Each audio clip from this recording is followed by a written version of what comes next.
أعوذ بالله من الشيطان الرجيم. بسم الله الرحمن الرحيم. لا أقسم بهذا البلد وأنت حل بهذا البلد ووالد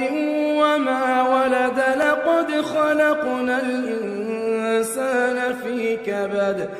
أيحسب أن لن يقدر عليه أحد يقول أهلكت مالا لبدا أيحسب أن لم يره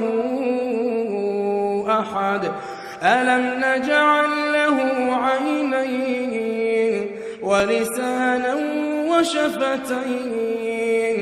وهديناه النجدين فلاقتحم العقبة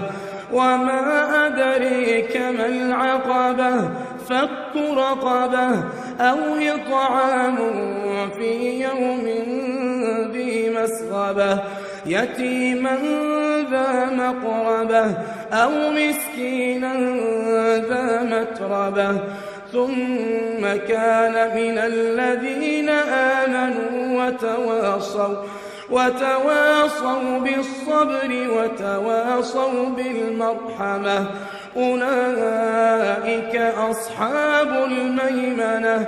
والذين كفروا بآياتنا هم أصحاب المشأمة عليهم نار